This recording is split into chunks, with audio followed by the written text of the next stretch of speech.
Alhamdulillah wahdah, wassalatu wassalamu ala man la nabiyya ba'dah, Sayyidina Muhammad ibn Abdillah wa ala alihi wa sahbihi wa mawalah. Allahumma salli ala Sayyidina Muhammadin wa ala ali Sayyidina Muhammad kama sallaita ala ali Sayyidina Ibrahim wa barik ala Sayyidina Muhammadin wa ala ali Sayyidina Muhammad kama barakta ala ali Sayyidina Ibrahim fil alamin innaka Hamidum Majid. Allahumma subhanaka la ilma lana illa ma 'allamtana innaka antal alimul hakim wa 'allimna ma yanfa'una وانفعنا بما علمتنا. اللهم إنا نسألك علما نافعا ورزقا طيبا وعملا متقبلا. ربنا زدنا علما وارزقنا فهما آمين آمين يا رب العالمين. أما بعد، kaum muslimin dan muslimat, bapak-bapak dan ibu-ibu, segenap jamaah Masjid An-Nur yang semoga senantiasa dirahmati oleh Allah Subhanahu wa taala. Alhamdulillahirabbil alamin, mengawali ta'lim di pagi hari ini dengan puja-puji syukur kepada Allah Subhanahu wa taala yang telah memberikan kita berbagai limpahan nikmat dan karunia yang begitu banyak. Di antaranya nikmat iman dan Islam, nikmat sehat wal afiyat, dan nikmat-nikmat yang lain yang tidak mampu kita sebutkan satu persatu. Sejak awal membuka mata sampai menutup kembali dipenuhi dengan nikmat-nikmat Allah Subhanahu wa taala yang seharusnya kita syukuri. Sekurang-kurangnya seorang hamba Allah dalam mensyukuri nikmat Allah Subhanahu wa taala adalah dengan mensyukuri secara lisan dan hatinya. Jika memang belum mampu, mensyukuri dengan anggota tubuhnya. Karena syukur itu ada 3 macam. Syukur dengan lisan, syukur dengan hati, dan syukur dengan seluruh anggota tubuh. Yang paling sulit adalah yang ketiga. Ketika kita mendedikasikan seluruh tubuh kita ini untuk beramal soleh, dan ini tidak mudah. Mudah kita mengucapkan syukur dengan alhamdulillah, syukur dari dan lisan. Namun terkadang lisan tidak sama dengan yang ada di dalam hati. Kata Allah Subhanahu wa taala di dalam Quran surah An-Nahl surah yang ke-16 pada ayat yang ke-53, dia berfirman, "Wa ma bikum min ni'matin famin Allah, thumma idza massakumud dhurru fa ilayhi taj'arun." Maknanya adalah wa ma bikum min ni'matin, nikmat apapun yang ada pada diri kalian, fa min Allah, semuanya dari mana? Allah Subhanahu wa taala. Tsumma idza massakumud dhurru, kemudian jika kamu ditimpa kesulitan, fa ilaihi taj'arun, maka hanya kepada Allah kamu meminta pertolongan. Ini adalah bentuk rasa syukur melalui hati. Ketika hati ini mengakui semua yang kita miliki datangnya dari Allah. Ketika hati ini mengakui setiap harta benda yang kita punya, setiap makanan yang kita konsumsi, semuanya dari Allah, bukan dari hasil jerih payah kita. Ada satu kisah yang sangat menarik di zaman dahulu kala di Yathrib. Tahu Yathrib? Madinah, ya, nama kota Madinah. Sebelum disebut dengan Madinah, lebih dikenal saat itu dengan nama Yathrib. Dahulu kala ada seorang yang salih, yang sebenarnya dia begitu qanaah. Bertahun-tahun dia mengkonsumsi makanan bukan makanan pokok setempat, bukan juga lauk pauk yang biasa dimakan oleh penduduk setempat.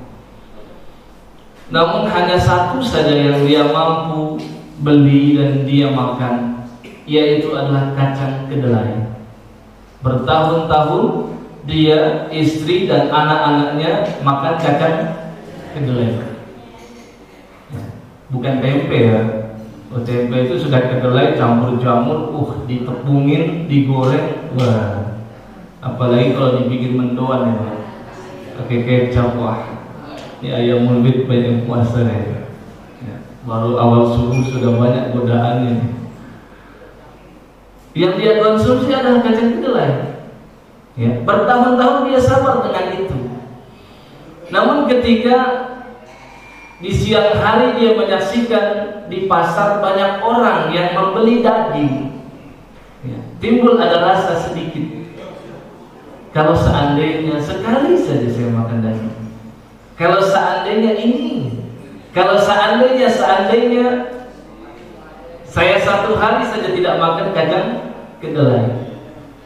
Ya. Dan dia sudah bersabar bertahun-tahun, hanya sekedar terbersit dalam pikirannya.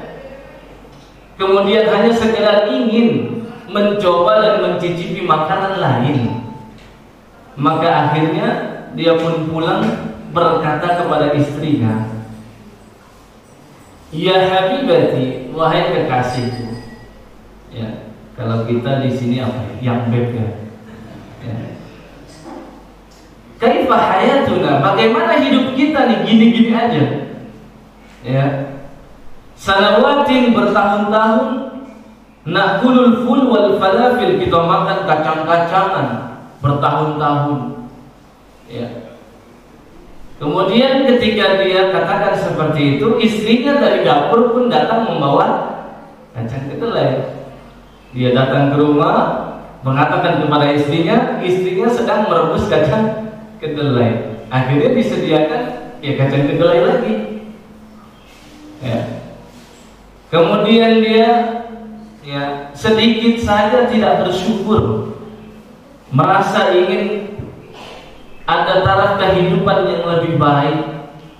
Dia berkata kepada istrinya, orang-orang pada makan luhum, makan makanan daging dan lain sebagainya, kita begini-begini saja. Sambil marah seperti itu, dia mengupas kacang kedelai, dia makan, dia lemparkan kulitnya ke jendela. Ya. Dia lemparkan terus, tiba-tiba terdengar dari luar, ya, seseorang yang berucap, "Alhamdulillahilladzi at'amani hadzal ta'am wa razaqanihi min ghairi haulin minni wala quwwah." Tahu Pak, ini doa apa? Tahu enggak? Nggak ada apa? Hah? Biasanya kalau baca doa makan apa? Hah? Doa setelah makan apa? At'amana wa saqana wa ja'alana muslimin. Ya. Ini satu doa yang terdapat di dalam Sunan Abu Dawud, diriwayatkan dari sahabat yang bernama Abu Sa'id Al-Khudri. Ya, biasanya yang kita baca ini kan, yang maknanya bagus sekali. Segala puji bagi Allah yang at'amana memberikan kami makan, wasaqana memberikan kami minum, wa ja'alana muslimin dan menjadikan kami sebagai orang muslim. Secara makna bagus sekali. Ya. Tapi ibu-ibu dan bapak-bapak pernah nggak mendengar ada doa yang lain? Di kitab yang sama di Sunan Abu Dawud juga dari sahabat yang berbeda, namanya sahabat Anas bin Malik. Ya, doanya itu yang tadi saya bacakan.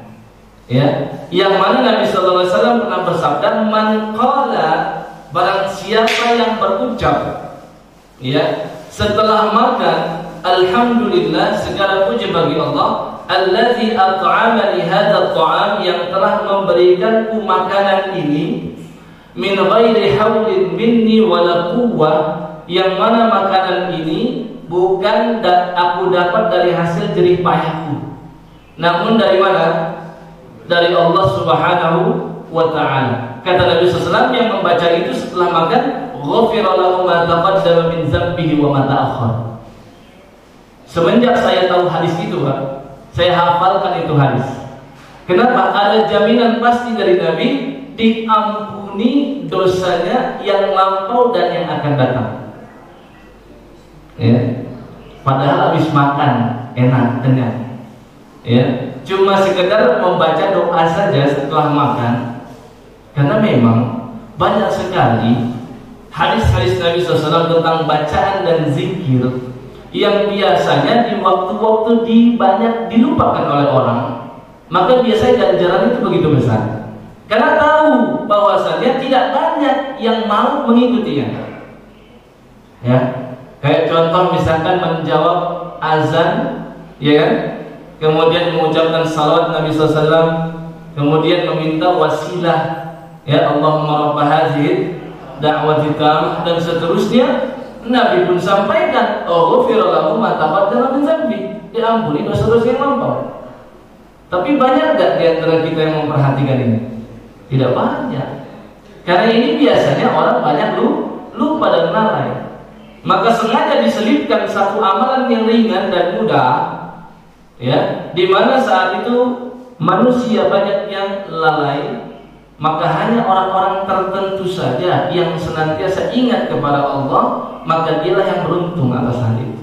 Demikian juga dengan doa setelah makan, ya. Jadi dia lempar tadi, kembali ke kisah tadi, itu kulit kacang kedelai. Dari luar ada yang membaca doa setelah makan. Ya, dia tengok itu jendela, ternyata ada siapa? Ada seorang pengemis, ya, yang memungut kulit-kulit kacang kedelai yang dia makan, ya. Kemudian dia bersyukur kepada Allah, dia makan itu dan dia akui ini dia dapat bukan atas hasil jerih payah dia, namun dari siapa? Allah Subhanahu wa ta'ala.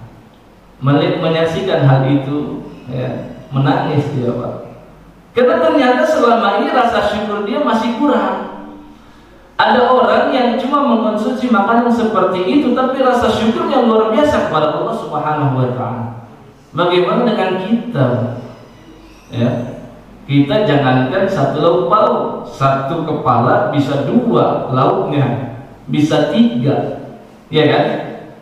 Ya, coba direview kembali bapak-bapak yang sudah umur 50-an, 60-an. Dulu waktu masih di kampung, ya, satu lauk pauk itu dibagi berapa anggota kepala keluarga.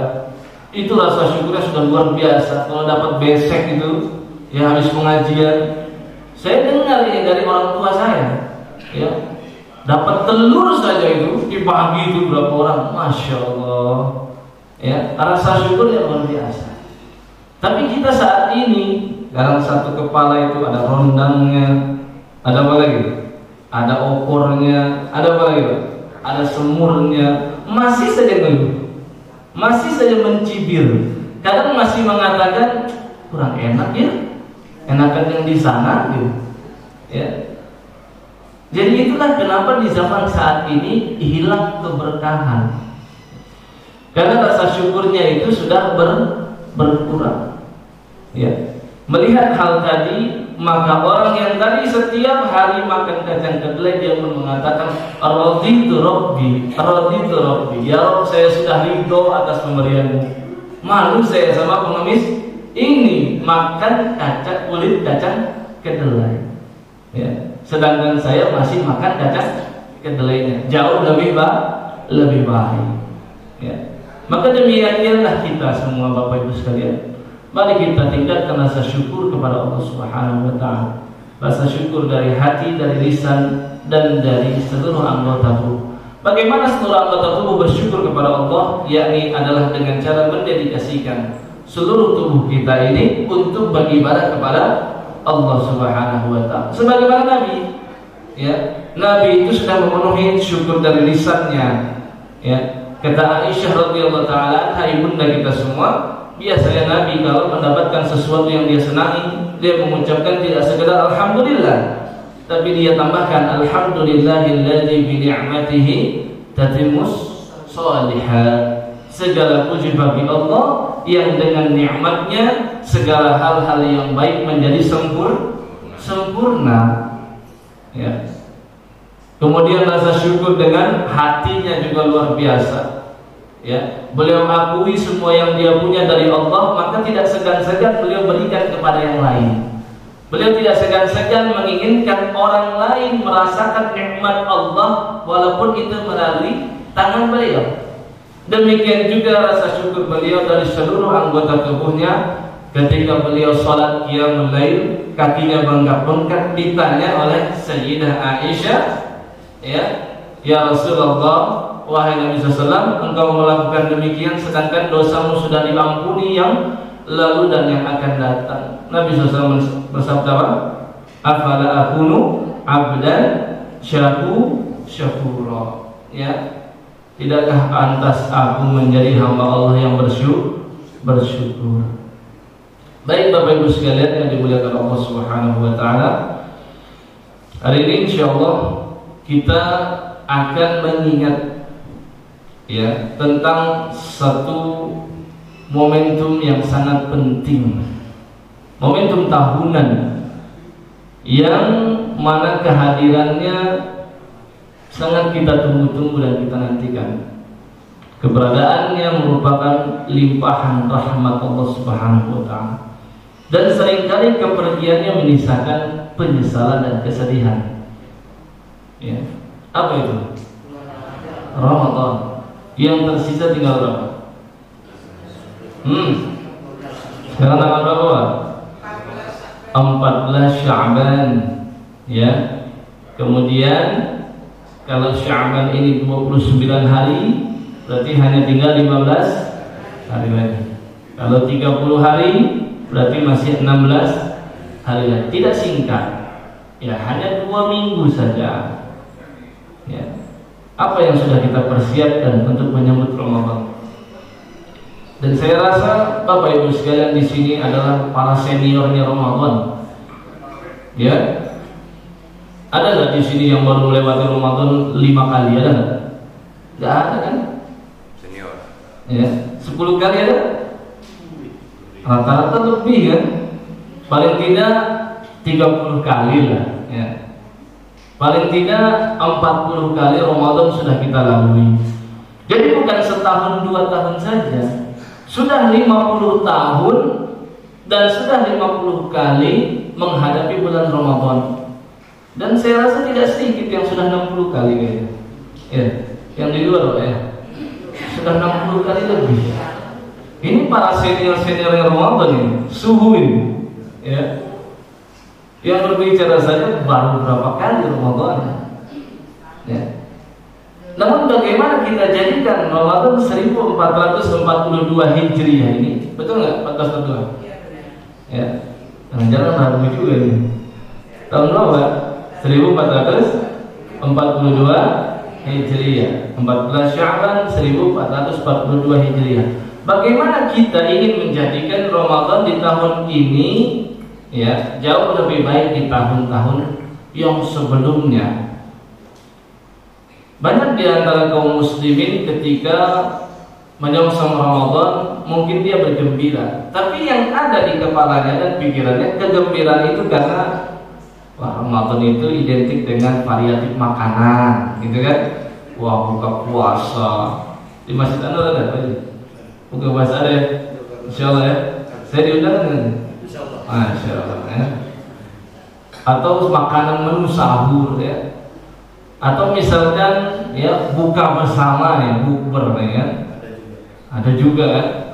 Atau misalkan pulang kampung. Yang diingat itu masalah-masalah dunia-dunia saja. Ya. Namun kiranya mungkin bisa kita koreksi diri kita sendiri.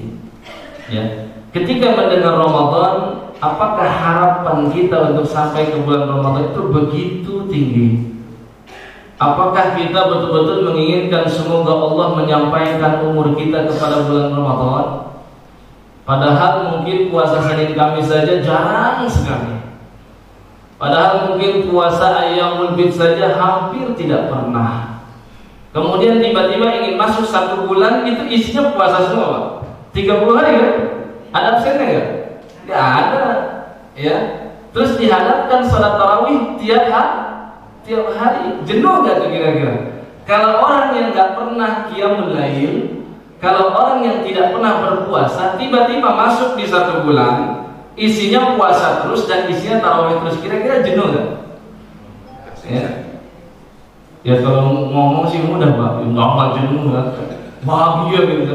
Tapi pas sudah 5 hari, lihat di masjid-masjid, ya, yang namanya sholat tarawih kalau sudah hari ke-5, 6 itu mengalami kemajuan, ya. Kemajuan bukan dalam artian baik. Kemajuan konotasinya di sini adalah semakin berkurangnya jamaah, sehingga shofnya semakin sedikit. Kenapa ini bisa terjadi? Karena sudah merasa bosan. Ya 5 hari pada isya itu terus. Ya, karena sebelumnya nggak pernah dia yang namanya pemanasan qiyamul lail. Ya, kalau kita punya mobil, Pak, ya, mobil dibiarkan 5 bulan tidak pernah dipanasin, tiba-tiba kita nyalakan, kita ajak ke Jonggol sana, yang jalannya itu meliuk-liuk gitu. Ya, kira-kira gimana tuh?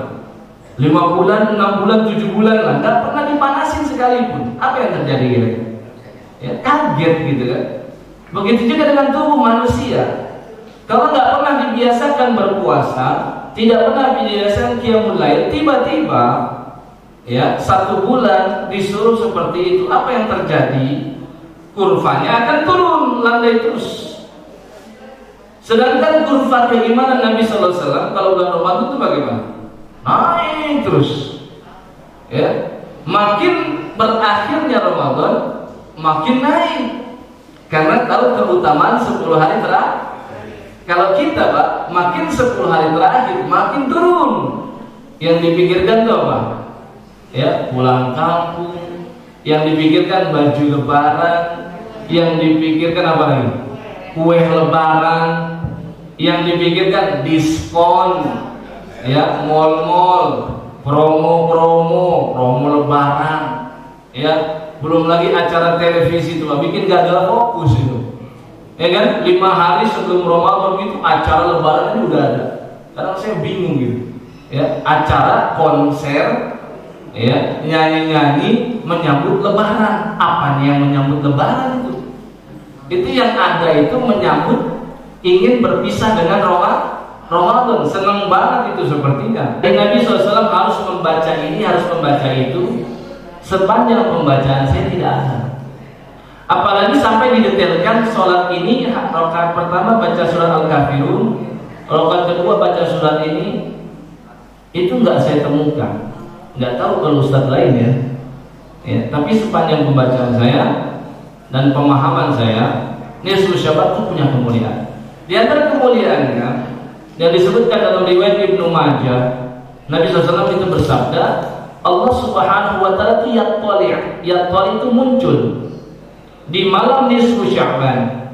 Dalam hadis yang lain itu sejak awal malamnya. Padahal biasanya Allah turun ke langit dunia kapan? Sepertiga malam kapan? Kan malamnya tadi 9 jam. Sepertiga malam yang mana nih? Yang terakhir. Ya, sulusul lail al-akhir. Di sepertiga malam yang terakhir yanzilu Rabbuna tabaraka wa ta'ala. Setiap malam itu, Pak. Ya. Nah, tapi dengan hadis ini menunjukkan khusus di malam nisfu Sya'ban turunnya bukan di sepertiga malam terakhir, tapi sejak awal malamnya. Jelas nggak kira-kira? Ya. Kalau kayak ini punya keutamaan nggak? Ada itu keutamaan luar biasa. Ya. Maka Allah akan yaghfiru jami'a khalqih. Allah mengampuni seluruh makhluknya illa li musyrikin, kecuali orang musyrik, au li musyahin, atau orang yang sedang dendam dengan orang lain, punya sengketa. belum maaf-maafan. Ya. Ini dua golongan yang tidak diampuni oleh Allah. Jadi nisfu Sya'ban ada nggak keutamannya? Ada. Ya. Namun apakah kita mesti harus mengisi dengan satu ritual khusus yang mana sebenarnya ritual ini nggak diajarkan oleh Nabi? Sepakat nggak kalau ibadah itu harus ikut Nabi? Ya. Sepakat nggak? Sepakat nggak perkataan Nabi di atas perkataan kiai, ulama, tuan guru, siapa lagi? Sepakat. Ya, syekh gitu kan, dan lain sebagainya. Sepakat nggak?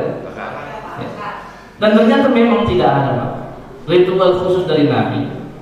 Ya, paling banter itu Nabi sampaikan, dan ini pun hadisnya itu diperselisihkan oleh ulama antara dhaif dan hasan.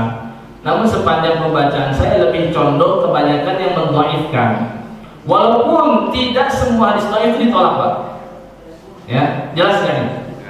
Ada hadis dhaif, ada orang yang mengatakan dhaif, Pak, udah nggak usah, itu kan amalannya dhaif. Enggak begitu ringkas, enggak sesingkat dan semudah itu ulama melihat ada hadis dhaif langsung dibuang, enggak begitu. Ada dhaif yang bisa diterima dengan sebab-sebab yang lain. Ya. Nah, sepanjang pengetahuan saya itu ada hadis khusus tentang nisfu Sya'ban yang berpuasa di hari tersebut dan mendirikan malam di hari tersebut. Nah, hadis ini saja walaupun banyak didhaifkan, taruhlah kita katakan hasan, di hadis itu tidak menunjukkan harus baca surat tertentu, harus zikir tertentu, apalagi ada doa khusus. Pernah nggak dengar doa Sya'ban? Ada itu, Pak, kemarin saya dapat, kaget juga saya. Ya, kaget juga saya, Pak. Udah gitu doanya pakai bahasa Indonesia tapi Arab gitu, paham nggak? Ya, ejaannya banyak yang salah. Dan kalau diteliti secara arti itu agak ngawur gitu. Ya. Ini yang perlu diperhatikan. Memang beramal itu harus ada ilmunya. Kata Sayyidina Mu'adz bin Jabal, al-ilmu imamul amal wal amalu tabi'uh. Ilmu itu imamnya amal. Kebayang nggak, Pak? Kita jadi makmum, ada imam. Imamnya pengen sujud, kita malah ruku. Gimana kira-kira? Ya, imamnya rukunya belum selesai, dia sudah sujud. Apa yang terjadi kalau kayak gitu? Bisa batal, menyelisihi imam. Sahabat Mu'adz bin Jabal mengatakan ilmu itu imamnya, amal itu tabi'uhu, makmumnya. Maka kalau ingin beramal, lihat kaidahnya dari para ulama, al-aslu fil ibadati al-hadar. Hukum asal ibadah itu dilarang. Karena tidak bisa kita bikin kreasi-kreasi beribadah. Sahabat itu, Ustaz, dekat dengan Nabi, diridhoi oleh Allah, dijamin masuk surga. Sholat mereka 5 waktu, kita tambahinlah 7 waktu gitu. Ya, sholat mereka 2 rakaat waktu subuh, kita 4 rakaat aja deh. Kan kita nggak dijamin. Bisa nggak kira-kira kayak gitu? Tidak bisa. Membuat kreativitas dalam ibadah itu dilarang. Akan berpisah sampai acara itu 5 hari, H-5 lebaran. Ya, H-5 band fulan, H-4 band fulan lagi, H-3 siapa lagi, ya, sampai akhirnya malam lebaran yang kebanyakan itu adalah berzikir dan bertakbir di zaman Nabi dulu. Sekarang tidak lagi isinya berzikir dan bertakbir, ya, isinya itu konser-konser dan sebagainya. Ya, sudah semakin jauh kita dari tuntunan Nabi SAW. Dan Nabi sudah amalkan hal itu. Simpul Islam semakin terlepas satu persatu. Yang tersisa terakhir itu simpul sholat. Sekarang aja sholat kita sudah diobok-obok, ya nggak? Ya nggak? Ya nggak, Pak? Ya. Kira-kira yang menguasai dunia ini adalah orang yang beriman kepada Allah dan Rasulnya atau bukan? Bukan kan? Bukan atau iya? Ya. Sehingga aturan-aturan yang mereka berikan tidak akan memperhatikan aturan Nabi Muhammad SAW. Sudah semakin diobok-obok terus. Sekarang ada namanya Jumatan virtual, tahu nggak? Jadi bapak ibu tinggal pasang laptop di kamar, ya, pasang sejadah, ya, tambahinlah tasbih lagi gitu biar agak inilah lebih religius gitu kan. Terus pantengin itu laptop dan bapak sudah dianggap Jumatan, ya. Coba dicek tuh banyak pak Jumatan virtual, baru tahu kemana aja nih, ya. Karena kaum muslimin sudah tertidur dengan pandemi ini, ya.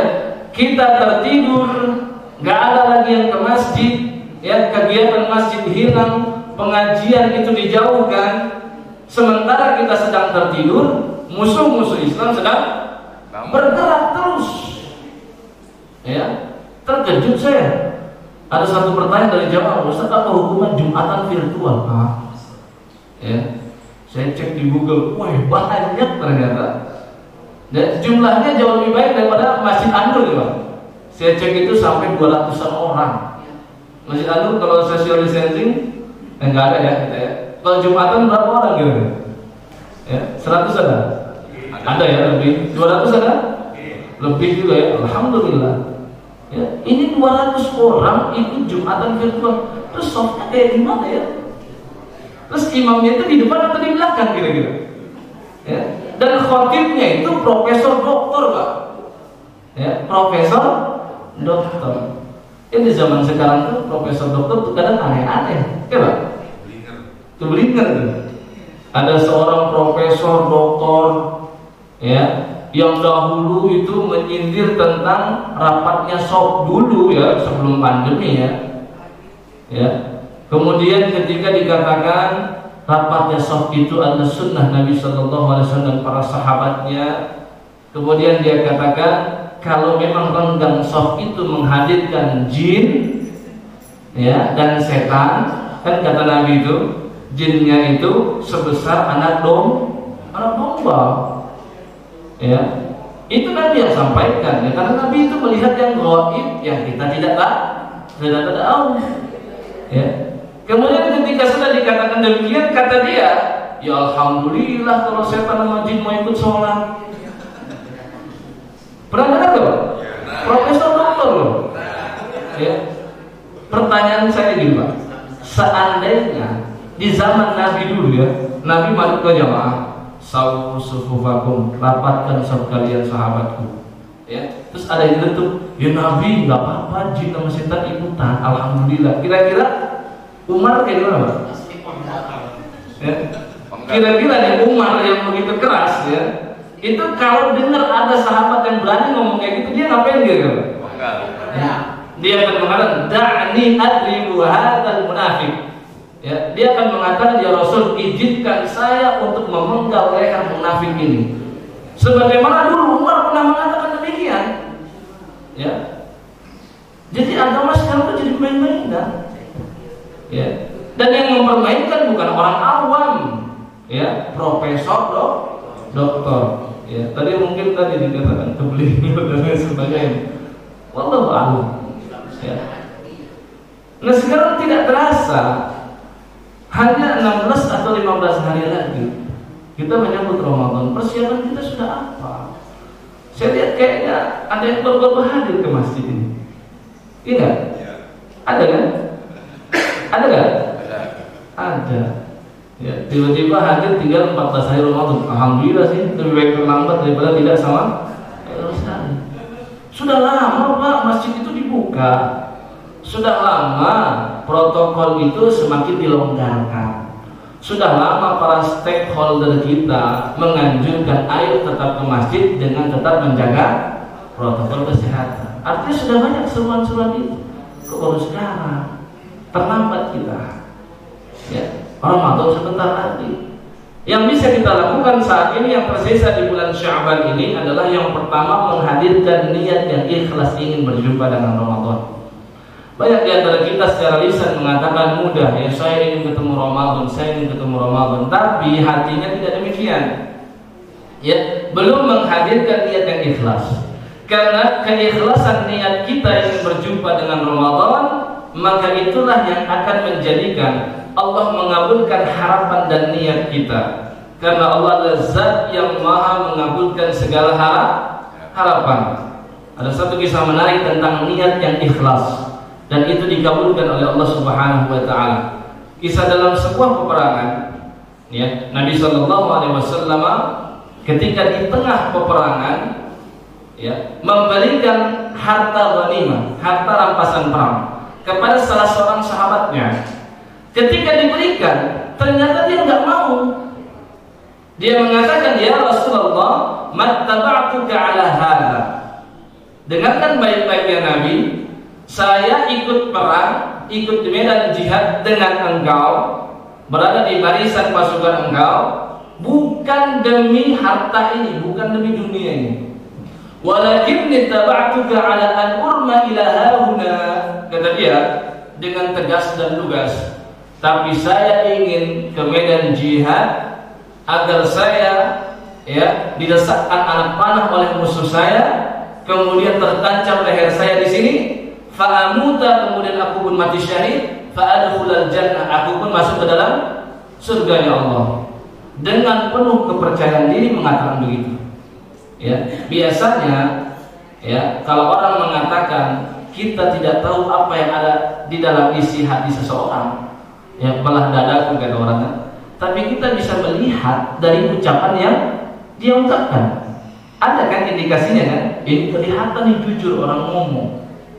Ketika dia katakan demikian, Nabi SAW bersabda, "In tasduqillaha," ya, seandainya kamu jujur niatnya seperti ini kepada Allah Subhanahu wa taala, yasduka, pasti Allah akan mengabulkan harapanmu.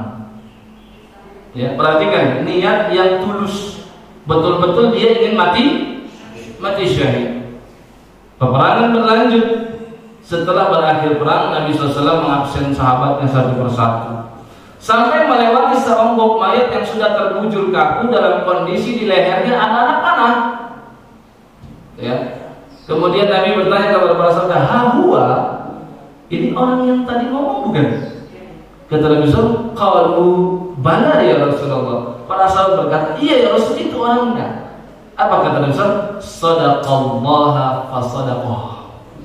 Orang ini niatnya sudah benar dan tulus, maka Allah pun kabulkan harapannya. Nah, sekarang pertanyaan balik ke kita.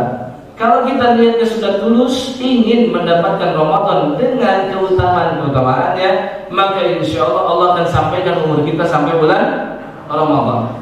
Dan ketulusan niat inilah yang akan menjadikan dan mendorong kita itu setiap hari, setiap saat berdoa kepada Allah agar disampaikan kepada bulan Ramadan.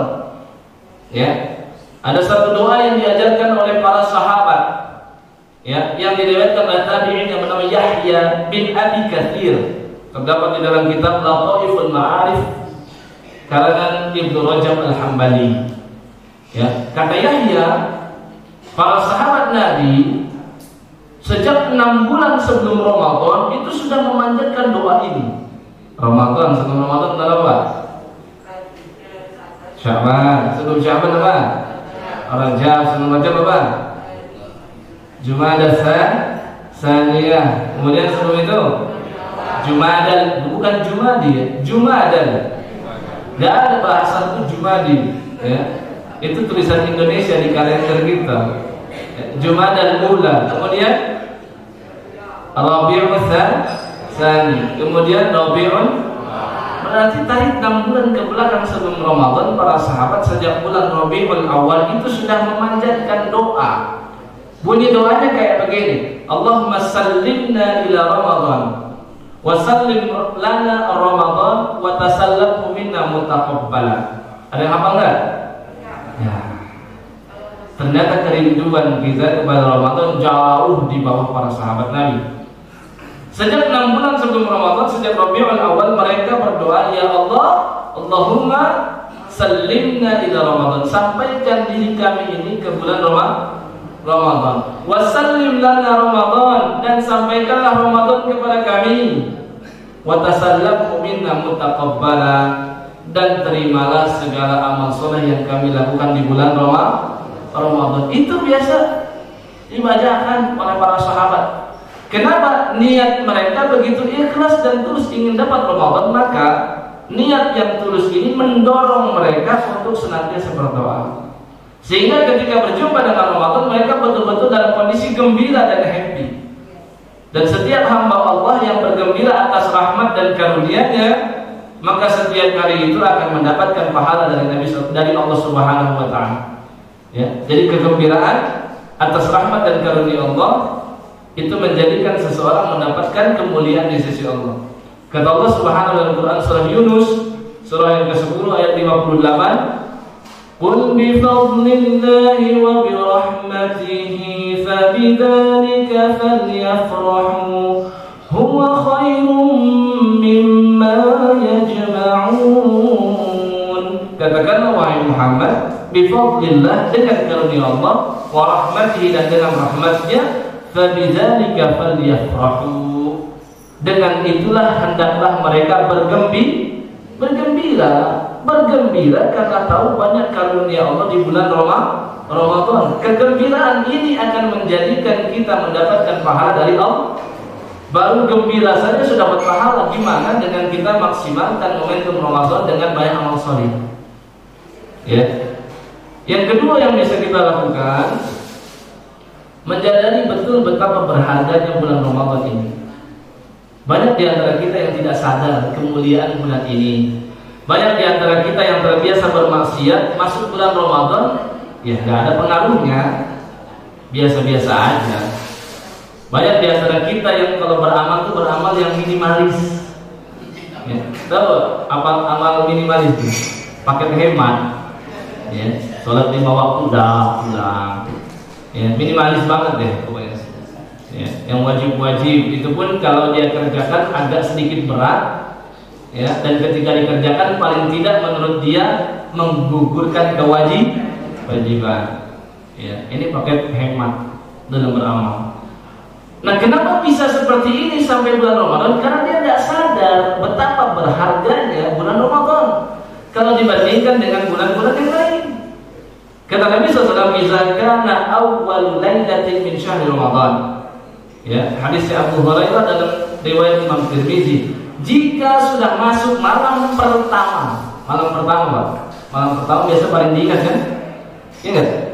Ya, malam pertama bulan Ramadan, sufidatis syayatin wa maradatul jin, maka syaitan akan dibelenggu, menunjukkan bulan Ramadan itu jarang kita temui ada yang bermaksiat.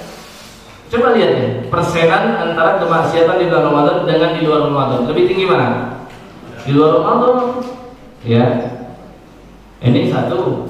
Ya. Yang kedua, ya, wa ghallaqat abwabun nar falam yuftah minha babun. Dibukakan pintu, ditutup, dikunci pintu neraka. Berapa jumlahnya? Berapa jumlah pintu neraka? Ada yang pernah mampir? Ada yang pernah ziarah? 7 sepakat. Al-Hijr ayat 43 ayat 44 disebutkan di situ, laha sab'atu abwabin likulli babin minhum juz'un maqsum. Neraka ada 7 pintu, setiap pintu dimasuki oleh orang-orang sesuai dengan amal mereka. Ada pintu zina, ada pintu ini, yang masuk ketahuan berarti dia suka berzina. Ada pintu lain ada 7 jumlahnya. Yang berikutnya yang ketiga, ya, wa futihat abwabul jannah falam yughlaq minha babun. Pintu surga dibuka selebar-lebarnya dan tidak ada satupun pintu surga yang ditutup. Berapa jumlah pintu surga? 8. Ya. 8 jadi 3 ya. Kemudian wa yunadi munadin, ada malaikat yang berseru, ya baghiyal khair aqbil wa ya baghiyasy syarr aqsir. Wahai orang yang mencari kebaikan, maka maksimalkanlah bulan Ramadan ini. Dan wahai orang yang suka bermaksiat, maka hentikanlah maksiat di bulan Ramadan. Makanya kebangetan banget itu, ya. Lagi bulan Ramadan, ada yang petantang petenteng, lagi ahli hisab. Ya. Siang-siang orang lagi berpuasa, enak banget gitu. Ya. Atau misalkan dia makan mie ayam gitu kan. Lagi tahu puasa gitu. Gak menghormati bulan Ramadan. Ya, kadang ini salah, Pak. Coba lihat di berita-berita tiap tahun, pasti kalau Ramadan ada aja beritanya dia. Ada satu warung yang buka, katanya nggak menghormati orang tua. Salah. Bukan nggak menghormati orang puasa, nggak menghormati bulan Ramadan, salah. Yang benar itu tidak menghormati dan tidak mensucikan bulan Ramadan. Ya. Suami istri yang aslinya halal melakukan hubungan suami istri, tapi kalau dia lakukan di siang hari bulan Ramadan itu menjadi dosa besar. Kenapa sebabnya? Menodai kesucian bulan Ramadan. Bahkan saking besarnya dosa tersebut ada kafarohnya. Ya, kalaulah dia tidak bisa bebaskan budak, kalaulah tidak dia berpuasa 60 hari berturut-turut. Ada yang sanggup? Ya, atau memberi makan 60 orang miskin. Itu pun bertahap, nggak bisa yang ini baru yang ini, nggak bisa yang kedua baru yang ketiga, nggak bisa milih. Ya, berat karena dosanya besar. Ya. Kemudian walillahi untaqa'u minan nar wa zalika kullu lailah. Dan di setiap malam Allah akan membebaskan hamba-hambanya dari api neraka. Tinggal kita pilih mau nggak kita termasuk yang dibebaskan dari api. Ini besar sekali keutamaannya. Belum kalau saya berikan satu kisah lagi. Kisahnya Talha bin Ubaidillah sahabat Nabi. Ya, ini kisah yang sahih. Talha bin Ubaidillah salah seorang sahabat yang dijamin masuk surga di antara 10 orang. Ya, Talha ini bercerita qadima rajulaini ala Rasulillah sallallahu alaihi wasallam. Pernah datang 2 orang bersaudara kepada Nabi sallallahu alaihi wasallam. Fakana islamuhuma jami'an. Dua-duanya masuk Islam. Setelah masuk Islam, yang pertama dia giat beribadah. Sumastushhid. Kemudian yang pertama yang giat ibadah ini dia mati syahid di medan peperangan. Ya. Kemudian saudara yang satunya setelah masuk Islam dia amalannya minimalis, paket hemat yang tadi saya sampaikan, yang wajib-wajib doang. Ya. Kemudian setelah saudaranya itu mati syahid, dia tidak mati syahid pula, tapi dia wafat 1 tahun berikutnya. Jelas sampai sini? Ya. Jadi dua-duanya sudah meninggal. Kemudian Talha bin Ubaidillah suatu malam bermimpi dalam tidurnya. Di dalam mimpinya bertemu dengan 2 saudara tadi. Ya. Dan Talha melihat pintu surga yang masih tertutup. Kemudian dari dalam pintu tersebut dibuka, keluarlah malaikat, dan malaikat mempersilakan siapa dulu? Orang yang kedua yang amalannya minimalis dan tidak mati syahid, tapi masih diberikan panjang umur 1 tahun lebih dari saudaranya yang mati syahid. Baru setelah sekian lama yang mati syahid dipersilakan masuk. Kemudian malaikat melihat kepada Talha dan berkata, ya irji', kamu pulang lagi. Fa innaka lam ya'ti laka ba'du, karena kamu belum waktunya di sini. Bangun dia dari mimpinya. Setelah bangun dia cerita kepada para sahabat. Tuh gini kisah ini yang namanya itu di-share di grup-grup di sahabat dulu ya. Tapi bukan grup WhatsApp ya. Ya, di grup 1 sampailah ke telinga Nabi Muhammad sallallahu alaihi wasallam. Setelah Nabi mendengar, Nabi berkata kepada para sahabat, "Min ayyi dzalika ta'jabun?" Kenapa kalian terheran banget dengan kisahnya Talha? Biasa aja. Karena Nabi tahu. Ya. Kemudian para sahabat protes, "Qalu ya Rasulullah, hadza ashaddur rajulaini ijtihadan." Ini saudara yang satu dia lebih giat ibadahnya. Sumastud mati syahid lagi. Kok dia masuk surga belakangan?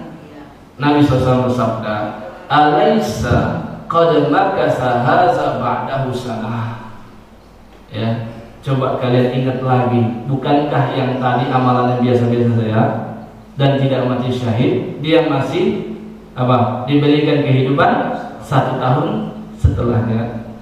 Wa adraka Ramadan, kata Rasul, dalam 1 tahun itu dia mendapatkan bulan Ramadan. Fasoma, kemudian itu pun berpuasa Ramadan. Wasalla kaza min sajdati kaza. Kemudian dia sholat ini, sholat itu, sholat, artinya maksimalkan bulan Ramadan dengan amal soleh.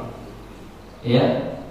Maksud Nabi adalah inilah yang menjadikan dia lebih dulu masuk surga dibandingkan saudara yang mati syahid. Tidak hanya itu kata Nabi SAW, fama bainahuma ab'adu mimma bainas sama'i wal ardh. Kalau kalian mau tahu jarak antara surga orang yang mati syahid itu dengan saudara yang tidak mati syahid, jaraknya seperti bumi dengan langit. Mana yang lebih tinggi? Yang mana yang lebih tinggi? Yang tadi mendapatkan bulan Ramadan, dia maksimalkan itu dengan ibadah. Ini betapa berharganya bulan Ramadan. Coba bayangkan satu malam yang nilainya lebih dari, bukan 1000 bulan ya, lebih dari 1000 bulan. Satu malam itu kurang lebih 9 jam Pak. Jadi bisa kita katakan kalau 1000 dibagi 9 berapa hasilnya? Artinya setiap 1 jam nilainya seperti itu. Rasanya kalau kita hitung-hitung dan kalkulasikan kayaknya rugi banget itu. Kalau kita 1 jam itu malah ngobrol, kalau kita 1 jam itu malah chattingan, kalau kita 1 jam itu tidak mengisi dengan ibadah. Ya, ini kalau memang 1000 bulan. Bagaimana kalau lebih besar lagi? Ya, jam 65 lewat 5. Lanjut. Ya, gaskan. Lanjut Pak.